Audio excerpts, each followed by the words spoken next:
BJP के पास अगर चेहरे होते तो वो दूसरी पार्टी के नेताओं को ईडी, सीबीआई, इनकम टैक्स से डरा के अपने पार्टी में सम्मिलित नहीं कराती, लालची लोगों को अपनी पार्टी में नहीं लेती। उनका अपना कैडर था। आज वो लोग जिनको पार्टी ने चुनाव लड़ाया, जिनको क्रैशर उपलब्ध कराए, जिनको पैसे वाला बनाया, आज वो भाग के बीजेपी की झोली में चले गए। जो कांग्रेस के नहीं हुए उनके भी नहीं हो सकते। तो बीजेपी के पास टोटा है नामी लोगों का, गिरामी लोगों का, और बीजेपी आज डिपेंड है दूसरे लोगों पर। लोकसभा चुनाव नज़दीक है और उत्तराखंड कांग्रेस की लगातार तैयारी चल रही है। खुद प्रदेश अध्यक्ष लगातार जिलों में जा रहे हैं और दौरे कर रहे हैं। उत्तराखंड भारतीय जनता पार्टी की अगर बात करें तो 3 प्रत्याशी उन्होंने डिक्लेयर कर दिया। हालांकि अभी तक कांग्रेस के प्रत्याशी डिक्लेयर नहीं हुए। हमारे साथ बात करने के लिए उत्तराखंड प्रदेश कांग्रेस कमेटी के अध्यक्ष करण मारा साहब हैं। सर, बहुत स्वागत है। नमस्कार। लगातार तैयारियाँ आपकी चल रही हैं, दौरे भी हो रहे हैं, लेकिन लोग इंतजार कर रहे हैं कि वो चेहरे कौन होंगे जो 5 सीटों पर आएंगे। देखिए, बहुत जल्दी ये प्रतापेक्ष हो जाएगा। 6 तारीख को स्क्रीनिंग की बैठक है, सीईसी में नाम जाने हैं और उसके बाद जल्दी ही कांग्रेस हाईकमान नामों की औपचारिक घोषणा करेगी।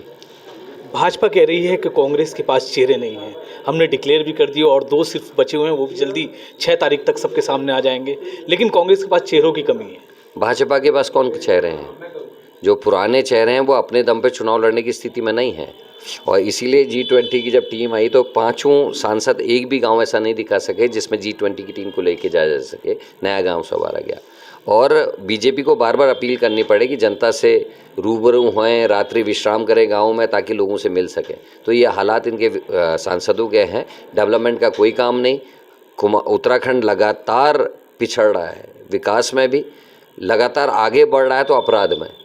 केदारनाथ में सोने की चोरी, अंकिता मर्डर केस, महिला अपराध में पहला नंबर 9 हिमालय राज्यों में, भर्ती घोटाले, खनन माफिया और आबकारी विभाग के तो क्या कहने। तो ये सारी चीज़ों में उत्तराखंड नाम जो है ख़राब हो रहा है लगातार, और चिंतित भी हम लोग हैं। बीजेपी के पास अगर चेहरे होते तो वो दूसरी पार्टी के नेताओं को ईडी, सीबीआई, इनकम टैक्स से डरा के अपने पार्टी में सम्मिलित नहीं कराती, लालची लोगों को अपनी पार्टी में नहीं लेती। उनका अपना कैडर था। तो उनको क्या ज़रूरत थी कि आज भी 9 मंत्रियों में से 5 मंत्री कांग्रेस पृष्ठभूमि के हैं। आज वो लोग जिनको पार्टी ने चुनाव लड़ाया, जिनको क्रैशर उपलब्ध कराए, जिनको पैसे वाला बनाया, आज वो भाग के बीजेपी की झोली में चले गए। जो कांग्रेस के नहीं हुए उनके भी नहीं हो सकते। तो बीजेपी के पास टोटा है नामी लोगों का, गिरामी लोगों का, और बीजेपी आज डिपेंड है दूसरे लोगों पर। आज मुरली मनोहर जोशी नहीं है, आज आडवाणी जी नहीं हैं। आज उनके जितने पुराने मूर्धन्य नेता थे, चाहे आप किसी को भी, अरुण शौरी ले लीजिए, यशवंत सिन्हा, वो सब गायब हैं। तो आज तो अलग ही बयार चल रही है। आज वो बीजेपी, जो पुरानी बीजेपी संघ था, वो नहीं दिखाई देता। आज वहाँ दूसरी पार्टी के नेताओं ने लीड ले ली है और जो उनका जमीनी कार्यकर्ता था वो गायब हो गया है।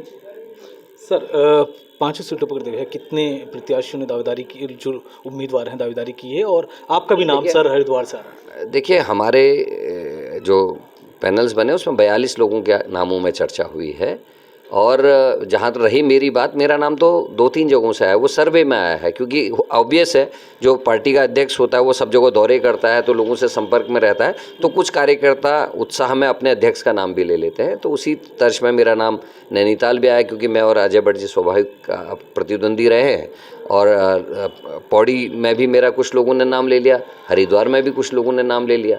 तो लेकिन जो पार्टी का हाईकमान का निर्णय होगा उसी को हम लोग करेंगे। ये जिम्मेदारी अगर मिल जाती है तो करण मारा कैसे देखें?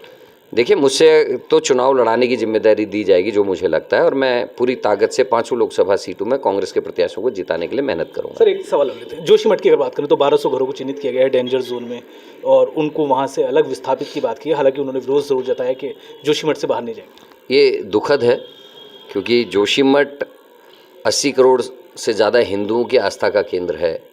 आदिगुरु शंकराचार्य जी की तपोस्थली है। आज भी वहाँ शंकराचार्य जी की पीठ है।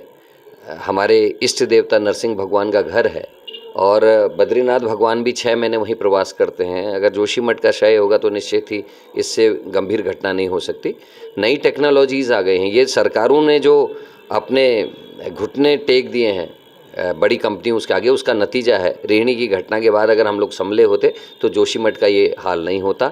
आज भी वहाँ नीचे नीचे जो है ज़मीनें खाली हो रही हैं, पानी नीचे नीचे जो है भू कटान कर रहा है, जिससे ये दिक्कतें आई हैं। नई टेक्नोलॉजीज़ का इस्तेमाल होना चाहिए, प्री फैब्रिक स्ट्रक्चर्स बनाने की इजाज़त होनी चाहिए। कोई भी इंसान जिसने 3 पीढ़ी 4 पीढ़ी कहीं अपना जीवन बिताया है, उसकी 3-3 4-4 पीढ़ियाँ होगी, वो अपना घर ज़मीन छोड़ना नहीं चाहते, तो वहाँ प्री फैब्रिक स्ट्रक्चर की इजाज़त मिलनी चाहिए, उनको वहीं बसने का की इजाज़त सरकार को देनी चाहिए। नई टेक्नोलॉजी का इस्तेमाल किया जाना चाहिए। चलिए बहुत शुक्रिया। अभी हमारे साथ बात कर रहे थे उत्तराखंड प्रदेश कांग्रेस कमेटी के अध्यक्ष करण महाराज, जिन्होंने बताया कांग्रेस पूरी तरह से तैयार है लोकसभा चुनाव के लिए और तकरीबन 42 लोगों के नाम 5 लोकसभा सीटों से पैनल में गए हैं और अब उन पर चर्चा हो रही है और जल्दी ही सभी प्रत्याशियों को घोषित कर दिया जाएगा।